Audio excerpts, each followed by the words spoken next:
Hello everyone. In standard 12 subject biology, topic number 3, inheritance and variation. In last video we are going to discuss here about monohybrid cross and dihybrid cross. And in this today's video we are going to discuss here about laws of inheritance, that is Mendel's laws of inheritance. Here Mendel proposed the three basic postulates on the basis of which the three laws were formulated. That these are described as a first law. There are three laws of Mendel's. In this first law is law of dominance. First law is called as a law of dominance. विद्यार्थी मित्रांनो, आपण कालच्या व्हिडिओमध्ये पाहिलेलं होतं monohybrid cross, डायहायब्रिड cross आणि त्या दोन्हीचे रेशो. आपण आजच्या व्हिडिओमध्ये मेंडल्स लॉज ऑफ इनहेरिटन्स या घटकाविषयी अधिक माहिती पाहणार आहोत. या मध्ये आपण पहिला जो लॉ आहे, लॉ ऑफ डॉमिनन्स, हा आपण आता पाहणार आहोत. तर याविषयी आपण चर्चा करत असताना आपण मोनोहायब्रिड क्रॉस आणि डायहायब्रिड क्रॉस मध्ये पाहिलेलं आहे की F1 जनरेशन मध्ये पाहतोय आपण की फिनोटाइपिक कॅरेक्टर्स जे आहेत are controlled by discrete units called as a factors. म्हणजे आपण पाहिलेलं आहे मोनोहायब्रिड क्रॉस असू दे किंवा डायहायब्रिड क्रॉस मध्ये की डॉमिनंट कॅरेक्टर्स जे आहेत किंवा फिनोटाइपिक कॅरेक्टर्स जे आहेत ते फिनोटाइपिक कॅरेक्टर्स हे ठराविक जीनना काय केले जातात, एक्सप्रेस केले जातात किंवा ते कंट्रोल केले जातात by a discrete units called as a factors. In a dissimilar pair of factors one member of the pair dominates, that is a dominant over the other. म्हणजे यामध्ये एक मेंबर हा दुसऱ्यावरती काय असतो, डॉमिनंट असतो आणि दुसरा जो असतो तो त्याचे कॅरेक्टर एक्सप्रेस करत नाही, म्हणजे त्याचे कॅरेक्टर सप्रेस केले जात असतील तर त्याला आपण रिसेसिव्ह असं म्हणतो. The law of dominance is used to explain the expression of only one of the parental characters of a monohybrid cross in F1 and the expression of both in F2. Therefore विद्यार्थी मित्रांनो, आपण monohybrid cross मध्ये पाहिलेलं आहे, जेव्हा आपण monohybrid cross मध्ये आपण पाहिलं की फिनोटाइप ऑफ पॅरेंट जर आपण इथे घेतलं, फॉर एक्झाम्पल आपण घेतलं होतं tall plant is crossed with dwarf plant. मग ह्या टॉल प्लांट आणि डॉर्फ प्लांटचा जीनोटाइप काय होते की here genotype of tall plant. This genotype we have to take a homozygous condition capital T, and in dwarf it is taken as a small t. Then here gametes, in these gametes here capital T हे दोन्ही homozygous condition मध्ये असल्यामुळे फक्त इथे एकच gamete येणार आहे. इथं सुद्धा फक्त एकच गॅमेट येणार आहे. हे दोघंही काय होणार आहे, इथं पुन्हा एकत्र केले जाणार आहेत आणि म्हणून याचं जे F1 जनरेशन आहे, F1 means first filial generation, हे फर्स्ट फिलियल जनरेशन इथं काय असणार आहे, आता हा कॅपिटल टी आणि हा स्मॉल टी हे दोन्ही एकत्र येणार. याचा अर्थ इथं आपण पाहिलेला आहे की F1 जनरेशन मध्ये काय असणार आहे, F1 जनरेशन मध्ये आपण पाहिलं तर हा कॅपिटल टी आणि स्मॉल टी हे एकत्र आले असले तरी सुद्धा आपण जर पाहिलं तर F1 जनरेशन मध्ये सगळे फिनोटाइपिक स्ट्रक्चर जर पाहिलं म्हणजे F1 जनरेशन मध्ये सर्व झाडं ही टॉलच असणार आहे. का टॉल असणार आहे, कारण हा कॅपिटल टी हा स्मॉल टी वरती काय आहे, डॉमिनंट आहे आणि डॉमिनंट असल्यामुळे जरी हा स्मॉल टी येथे प्रेझेंट असला तरी त्याचे कॅरेक्टर एक्सप्रेस होणार नाही, म्हणजे तो कॅपिटल टी मुळे तो सप्रेस होणार आहे. सप्रेस झाल्यामुळं स्मॉल टी हा रिसेसिव्ह आणि कॅपिटल टी हा डॉमिनंट. म्हणून इथं याला आपण हेटेरोझायगस टॉल किंवा heterozygous tall or it is also called as a hybrid tall. म्हणजे हे प्युअर टॉल नाही आहे, हायब्रिड टॉल असे हे F1 जनरेशन मध्ये प्रोजेनी येणार आहे. पण F1 जनरेशन मध्ये आपण पाहिलं तर मोस्टली सगळी झाडं ही आपल्याला F1 जनरेशन मध्ये काय दिसणार आहे, तर टॉलच दिसणार आहे. कारण टॉल का दिसणार, कारण कॅपिटल टी हा स्मॉल टी वरती काय आहे, डॉमिनंट आहे. आणि डॉमिनन्सी मुळे कॅपिटल टी चे एक्सप्रेशन जास्त दिसतात आणि म्हणून कॅपिटल टी चे एक्सप्रेशन जास्त दिसल्यामुळे इथं हा सगळ्यात जास्तीत जास्त एक्सप्रेशन हे कॅपिटल टी चेच आहे. आणि म्हणून इथं कॅपिटल टी हा डॉमिनंट, स्मॉल टी हा रिसेसिव्ह. आणि म्हणून हा स्टेटमेंट जे आहे, statement of law of dominance is when two homozygous individuals with one or more sets of contrasting character. मग इथं आपण इथं एक सेट घेतलाय कॉन्ट्रास्टिंग कॅरेक्टरचा. कुठला कॅरेक्टर घेतलाय, हाईट हे कॅरेक्टर घेतले. त्या हाईटचे दोन अलिल्स आहेत, टॉल वर्सेस डॉर्फ. मग आपण आता इथं एक कॉन्ट्रास्टिंग कॅरेक्टर घेतलाय, त्याला आपण मोनोहायब्रिड म्हणतो. सेम आपण दोन कॅरेक्टर्स घेतले की तिथं डायहॅब्रिड क्रॉस तयार होतो. means here we have to take one contrasting characters. Therefore here capital T and small t, here one contrasting character is taken, that is a height. Then here when two homozygous individuals with one or more contrasting sets of contrasting characters are crossed, the alleles, the alleles characters that appear in F1 generation. F1 generation म्हणजे ही आहे, या F1 generation मध्ये जे alleles आपल्याला दिसतात तर in F1 are dominant and those which do not appear in F1 are recessive. आता या F1 मध्ये आपल्याला दिसतंय की हा कॅपिटल टी जे इथे हेटेरोझायगस टॉल आहे, म्हणजे सर्व झाडं ही टॉल असणार. म्हणजे टॉलनेस हे गुणधर्म जो आहे हा डॉमिनंट आहे आणि डॉर्फनेस हा गुणधर्म इथे सप्रेस केलेला आहे. आणि सप्रेस केल्यामुळे हा character small T is a recessive. आणि हा सप्रेस झाल्यामुळे तो एक्सप्रेस होऊ शकणार नाही, त्याचं एक्सप्रेशन दिसणार नाही आहे. आणि म्हणून कॅपिटल टीचंच एक्सप्रेशन जास्त दिसलं. जे कॅरेक्टर जास्त एक्सप्रेस होतं ते डॉमिनंट, जे कॅरेक्टर सप्रेस केलं जातं ते एक्सप्रेस होत नाही, त्याला आपण रिसेसिव्ह असं म्हणतो. Then next second is a law of segregation. Law of dominance लाच आपण law of dominance याला आपण म्हणजे फर्स्ट लॉ जो आहे लॉ ऑफ डॉमिनन्स म्हणजे हा काय आहे, लॉ ऑफ डॉमिनन्स म्हणजे याच्यामध्ये डॉमिनंट आणि रिसेसिव्ह याचं डिफरन्शिएशन करेक्ट केलं जातं. And the second one is a law of segregation. Law of segregation or unity of gametes. Second law, that is a law of purity of gametes, or it is also called as a law of segregation. Here this law is based on the fact that the alleles do not show any blending.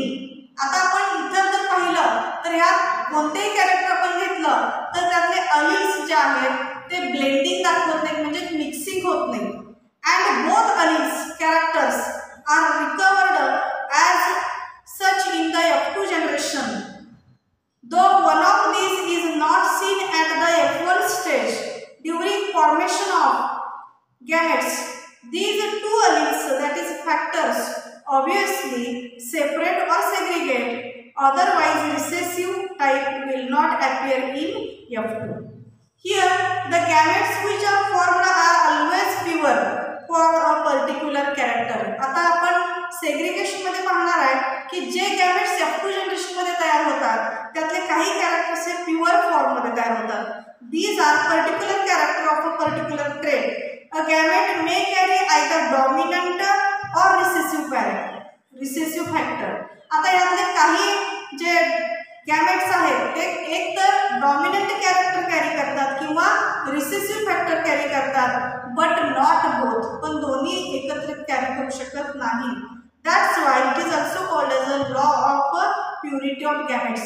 आणि म्हणून इथं काही जे factors आहेत ते factors एक तर pure dot म्हणजे डॉमिनंट कॅरेक्टर कॅरी करतात किंवा प्युअर रिसेसिव्ह कॅरेक्टर कॅरी करतात, आणि त्या दोघांचं म्हणजे दोन्ही कॅरेक्टर एकच, दोन्ही डॉमिनंट आणि रिसेसिव्ह एकच फॅक्टर कॅरी करू शकत नाही, आणि म्हणून याच्यावरून याला आपण that's why it is also called as it is a law of purity of gametes.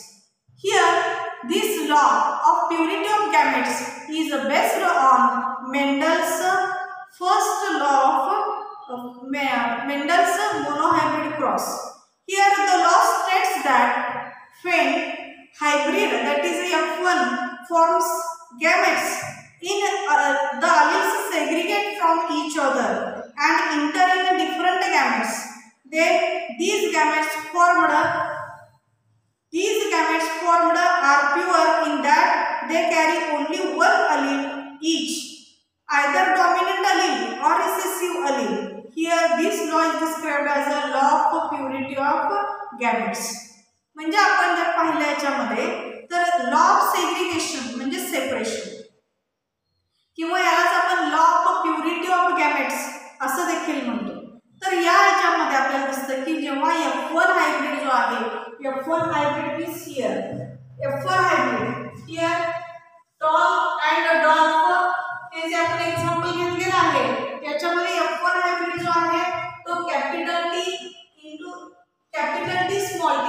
पण आता इथं जे हे F1 hybrid जे आहे फॉर्म्स गॅमेट्स, त्याच्यापासून जे गॅमेट तयार होतात, गॅमेट तयार कुठं होणार आहे तर हे एक्सप्लेनेशन आपण जर पाहिलं तर आपण इथं हे झालं F1 जनरेशन, म्हणजे आपण याला काय म्हणणार आहे hybrid tall.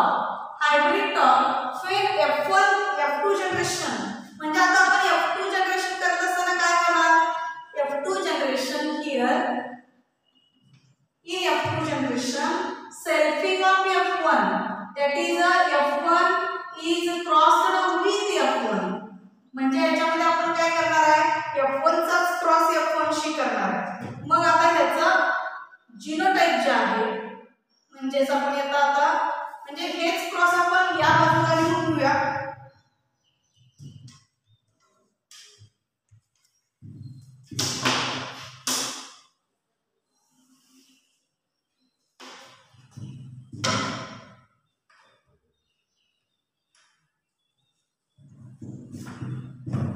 Here F2 generation, in F2 generation selfing of F1, म्हणजे आता F1 चा क्रॉस F1 शी करायचा आहे, म्हणजे आपण इथं आता काय लिहिणार आहे, आपण घेत असताना परत आपण याच्या फिनोटाइप पासून घेऊया. फिनोटाइप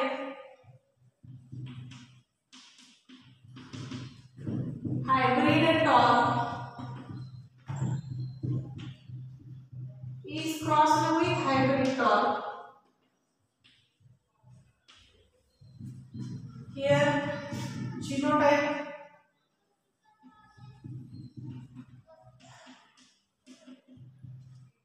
आता आपण हायब्रिड टॉल म्हणजे F1 जनरेशनचं आपण इथे जीनोटाइप लिहिणार आहे. इथं काय आहे capital T small t is crossed with capital T small t. आता आपण लॉ ऑफ सेग्रिगेशन जो आहे तिथे F1 हायब्रिड्स जे आहेत ते F1 हायब्रिड्स त्याचा परत त्या F1 हायब्रिड फॉर्म्स गॅमेट्स, त्याच्याकडून आता गॅमेट्स तयार होणार आहेत. ते जे गॅमेट्स आहेत म्हणजे आता उदाहरणार्थ हियर गॅमेट्स,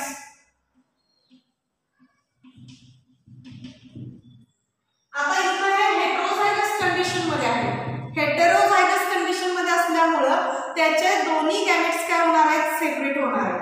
म्हणजे यातून हे जे आहेत गॅमेट्स हे दोन्ही गॅमेट्स काय होणार आहेत सेपरेट होणार आहेत. मीन्स कॅपिटल T सेपरेट होणार आहे, स्मॉल t सेपरेट. इथं पण हे हेटेरोझायगस कंडिशन मध्ये असल्यामुळे कॅपिटल T वेगळा, स्मॉल t वेगळा. कॅपिटल टी वेगळा आहे, स्मॉल टी इथं वेगळा आहे. आता याच्यानुसार जर आपण पाहिलं, सेग्रिगेशन या शब्दातच अर्थ आहे, सेग्रिगेशन मीन्स सेपरेशन. म्हणजे इथं काय झालं, आता हेट्रोझायगस कंडिशन मध्ये असलेले जे काही जिनोटाइप आहेत त्यातले जे गॅमेट्स आहेत ते गॅमेट्स एकमेकांपासून सेग्रिगेट झाले, सेपरेट झाले. And inter in different gametes. आता ते इतर गॅमेट्स बरोबर काय होतात, त्याचं काय होतं, पेरिंग होतं. आणि इंटर इन डिफरंट गॅमेट्स ते दुसऱ्या गॅमेट्स मध्ये जातात. The gametes formed are pure in that they carry only one allele, each either dominant allele or recessive allele. आता परत हे पुढे जाऊन हे जे सेग्रिगेट झालेले गॅमेट्स आहेत हे आपण चेकर बोर्ड मध्ये पाहिलं तर चेकर बोर्ड मध्ये आपल्याला असं लक्षात येतं की हे दोन्ही गॅमेट्स सेपरेट होतात. म्हणजे इतर गॅमेट बरोबर एकतर ते प्युअर डॉमिनंट किंवा प्युअर रिसेसिव्ह या पद्धतीने एकतर ते डॉमिनंट किंवा रिसेसिव्ह कॅरेक्टर कॅरी करतात. म्हणजे आपण याचं जर सेकंड जनरेशन पाहिलं तर सेकंड जनरेशन मध्ये in F2 generation, second filial generation मध्ये आपण जर पाहिलं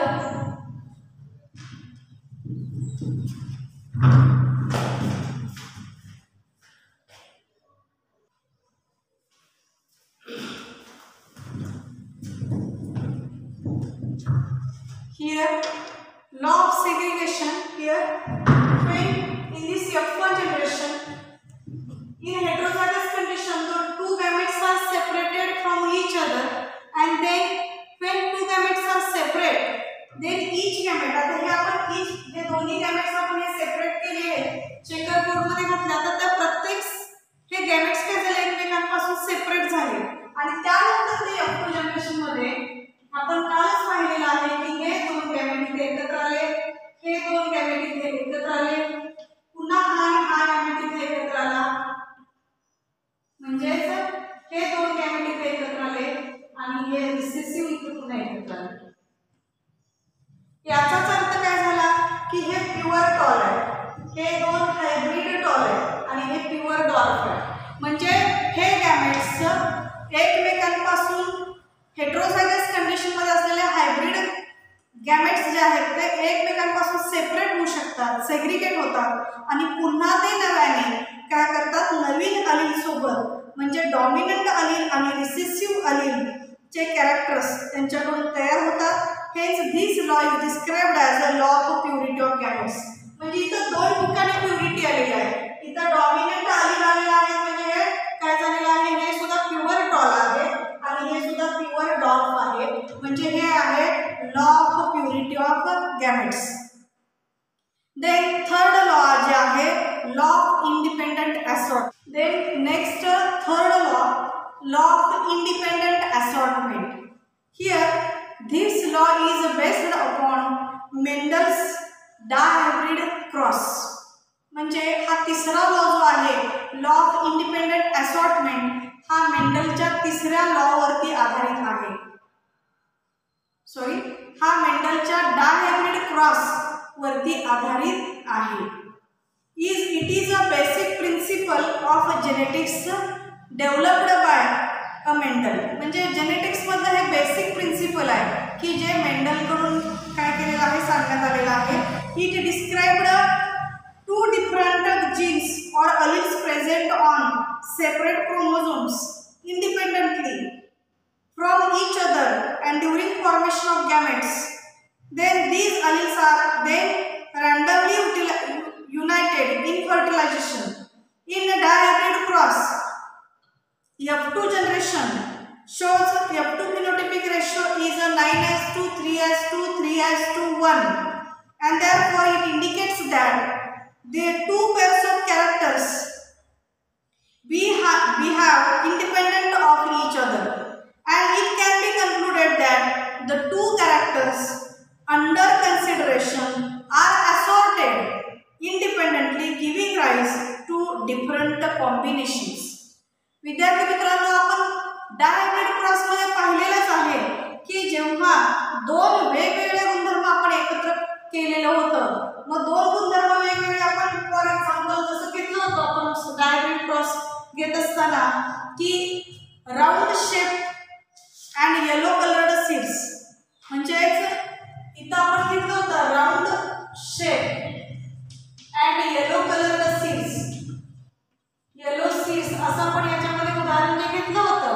आणि यानंतर आपण जर पाहिलं होतं की याचा क्रॉस हा रिंकल्ड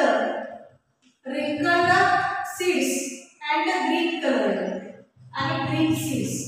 आता आपण हे जे एक्झाम्पल पाहिलेलं होतं त्याचं जिनोटाइप आपण घेतलं होतं. Round means capital R, yellow means capital Y आणि रिंकल्ड याचाच काय आपण काय करायचं तिथं रिसेसिव्ह घ्यायचं आहे स्मॉल आर, स्मॉल वाय.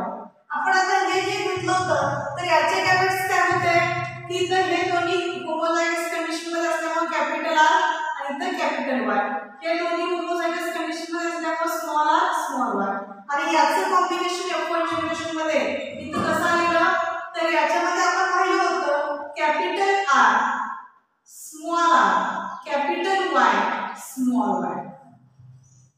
आपण जर हे पाहिलं तर आता हे F1 जनरेशन झालं आणि F2 जनरेशन मध्ये आपण पाहिलं होतं की फक्त म्हणजे याचे जर आपण गॅमेट्स केले तर F2 जनरेशन मध्ये F1 चाच क्रॉस हा F1 शी होता आणि त्यामुळे आपण पाहिलं होतं की capital R capital Y small y याचा cross capital R capital Y small Y.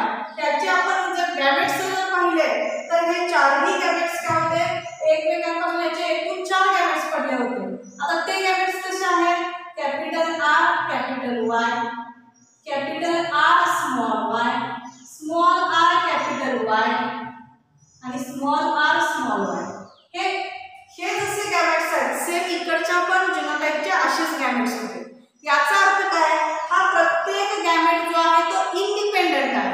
Independent म्हणजे तो स्वतंत्र आहे आणि तो इतर गॅमेट्सशी कॉम्बिनेशन करून आपण F2 जनरेशन मधला जो फिनोटाइपिक रेशो आपला आलेला होता 9:3:2 3:1 याचा अर्थ हा फिनोटाइपिक रेशो जो आहे तो फिनोटाइपिक रेशो हा F2 जनरेशन मध्ये दिसून येणारा हा इंडिपेंडेंट असॉर्टमेंट ह्या तत्वावर आधारित आहे आणि यानुसारच मेंडलचा डायब्रिड क्रॉस जो आहे तो हा इंडिपेंडेंट असॉर्टमेंट वरती अवलंबून आहे.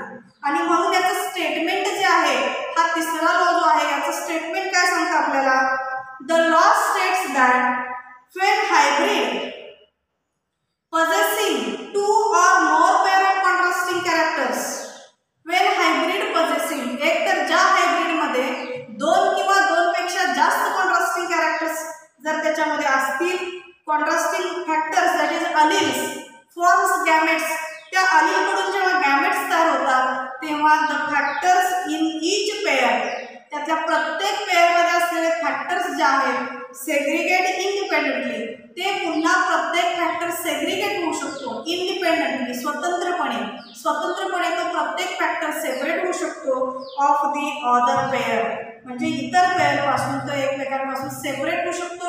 आणि म्हणूनच आपण सेकंड म्हणजे डायब्रिड क्रॉस मध्ये आपण जो फिनोटाइपिक रेशो पाहिलाय 9:3:2 3:1 त्याच्यामध्ये सेपरेशन आल्यामुळेच एकमेकां प्रत्येक इंडिव्हिज्युअल गॅमेट तिथे सेपरेट असून त्याला इंडिपेंडेंट असॉर्टमेंट केल्यामुळेच तिथे काय झालेलं आहे आपल्याला व्हरायटी दिसून आलेली आहे. एकूण 16 घरांमध्ये तर यातले 9 घरं हे काय दिसले आपल्याला 9 हे जे घरं होती ती एकसारखी 3 एकसारखी आणि एक पूर्णपणे रिसेसिव्ह होतं. याचा अर्थ आहे की हे कॉम्बिनेशन जे आलेलं आहे ते इंडिपेंडेंट असॉर्टमेंट मुळेच आलेलं आहे. Next back cross and next one is a test cross. Here both in a back cross the F1 individuals obtained in a cross are usually self to get the F2 progeny. Means they can also be crossed with one of the 2 parents form which they were derived either recessive or dominant. Such a cross is known as a back cross. Here in this back cross F1 individual obtained in a cross म्हणजे आता आपण back क्रॉसचा विचार करत असताना F1 individuals जे आहेत म्हणजे तुम्ही आपण जे मोनोहायब्रिड क्रॉस घेतला होता कुठलाही एक कॉन्ट्रास्टिंग कॅरेक्टर घेतल्यानंतर त्याच्यामध्ये जी F1 प्रोजिनी असणार आहे त्या F1 प्रोजिनीचंच cross F1 individuals obtained in in a cross are usually self to get the F2 progeny. म्हणजे इथं आपण F1 progeny जी येणार आहे त्याचंच काय करणार आहे, सेल्फिंग करणार आहे आणि त्याच्यापासून to get the F2 progeny आहे, त्याच्यापासून आपल्याला F2 progeny मिळते. तर ह्या F2 progeny मिळाल्यानंतर they can also be crossed with one of the two parents. तर F1 जनरेशन मध्ये येणारी जी प्रोजेनी आहे त्याचा क्रॉस कुठल्या पण एका पॅरेंटशी करायचा आहे, from which they were derived either recessive or dominant. पहिल्यांदा आपण हा करून पाहूया. पहिल्यांदा आपण कॅरेक्टर घेऊया ते म्हणजे टॉल वर्सेस डॉर्फ. म्हणून आपण मोनोहायब्रिड क्रॉसचा tall plant is crossed with dwarf plant. मग डॉर्फ प्लांट म्हटल्यानंतर त्याच्यामध्ये टॉलचा जिनोटाइप काय येणार आहे, कॅपिटल टी कॅपिटल टी. डॉर्फचा जिनोटाइप काय येणार आहे, स्मॉल टी. त्याच्यातला गॅमेट काय येणार आहे, कॅपिटल टी. त्याच्यातला गॅमेट काय येणार आहे, स्मॉल टी. त्या दोघांचंही काय येणार आहे, F1 जनरेशन. F1 जनरेशन मध्ये इथे काय येणार आहे, तर या दोघांचंही F1 जनरेशन येणार आहे capital T small T. Means here it is a hybrid tall. म्हणजे इथं हायब्रिड टॉल हे F1 जनरेशन आहे. आता आपण बॅक क्रॉस मध्ये आपण काय करणार आहे, ह्या F1 जनरेशनचा येणारा जे कॅरेक्टर प्रोजेनी आहे त्याचा cross it is crossed either by homozygous parent or dominant parent or recessive parent. म्हणजे त्याचा क्रॉस हा एक तर डॉमिनंटशी किंवा रिसेसिव्हशी करायचा आहे. मग आपण आता कुठलंही याचा क्रॉस हा एक तर डॉमिनंटशी किंवा त्याच्या रिसेसिव्हशी करणार आहे. आता हे रिसेसिव्हशी क्रॉस करत असताना आपण जर पाहिलं याच्यामध्ये तर हा टेस्ट क्रॉस जो आहे बॅक क्रॉस जो आहे तर हा क्रॉस करत असताना आता हा क्रॉस जो आहे तर ह्याच्यापासून आपण त्याचा पुढचा क्रॉस घेतला. It is derived means here first one is a F1 hybrid is crossed with recessive parent. मग रिसेसिव्ह प्लांट आता ह्याच्यामध्ये F1 हायब्रिड काय आलेला आहे, F1 हायब्रिड आलेला आहे. F1 हायब्रिड आहे कॅपिटल टी स्मॉल टी आणि याचा रिसेसिव्ह पॅरेंट म्हणजे आता स्मॉल टी. म्हणजे F1 चा क्रॉस जेव्हा आपण एका रिसेसिव्ह पॅरेंटशी करतो मग तर रिसेसिव्ह असेल किंवा डॉमिनंट असेल आपण कुठलाही घेऊ शकता. त्याच्याशी क्रॉस केला तर आता हा काय झाला, याचा genotype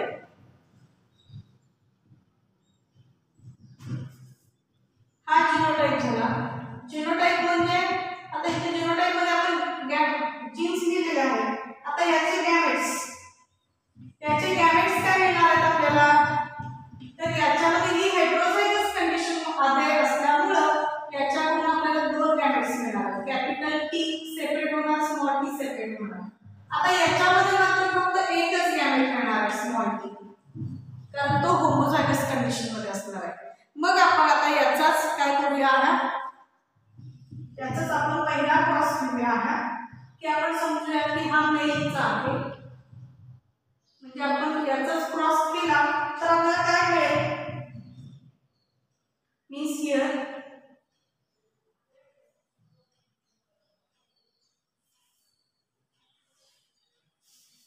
capital T is crossed with small T. म्हणजे इथं काय येणार आहे, कॅपिटल टी स्मॉल टी आणि हा स्मॉल टी म्हणजे इथं काय येणार आहे, इथं उत्तर काय आलं बघा, तिच्यामध्ये दोन काय येणार आहे क्रॉसिंग झाले तर इथं काय येणार आहे हायब्रिड टॉल आणि इथं काय येणार आहे हे प्युअर डॉर्फ.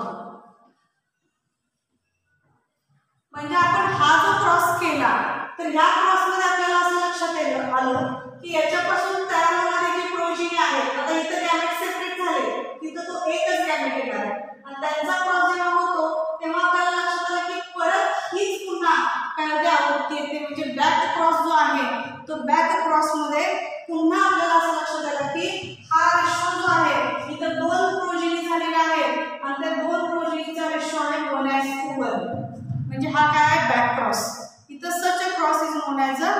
Back cross. आता यानंतर टेस्ट क्रॉस जो आहे तो टेस्ट क्रॉस आपण आता इथे बघूया. टेस्ट क्रॉस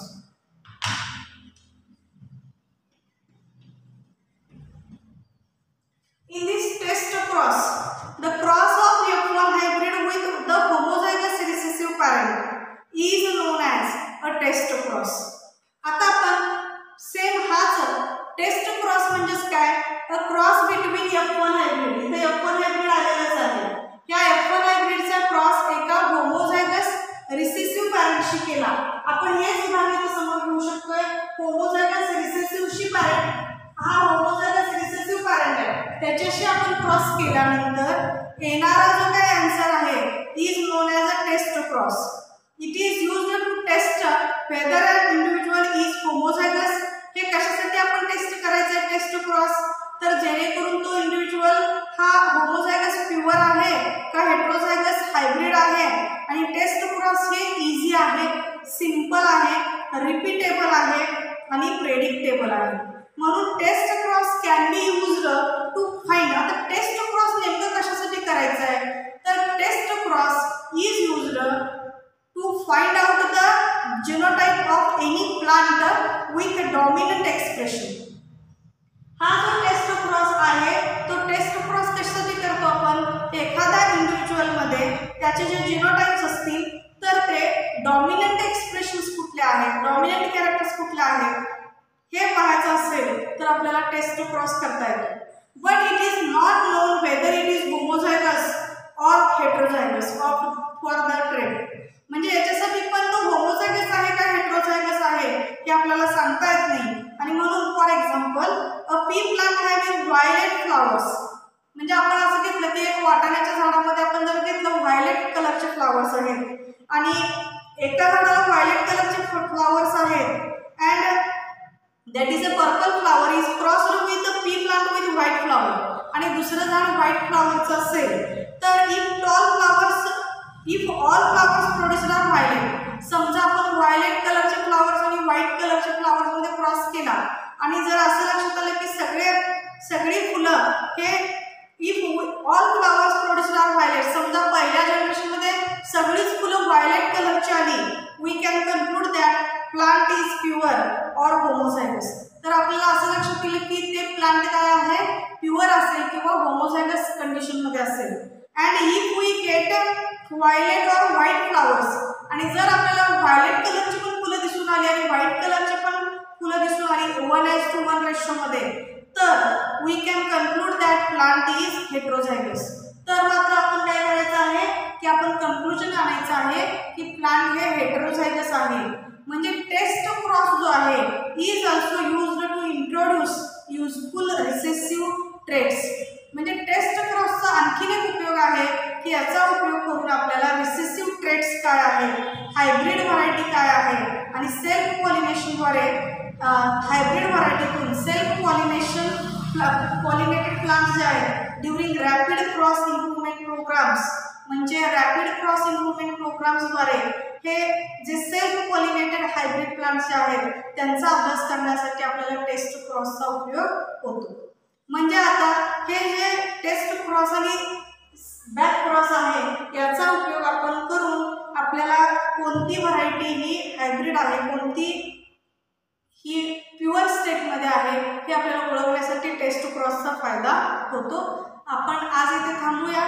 नेक्स्ट व्हिडिओमध्ये आपण डेव्हिएशन्स फ्रॉम मेंडल्स फाइंडिंग्स हा घटक आपण पुढच्या व्हिडिओमध्ये पाहणार आहोत.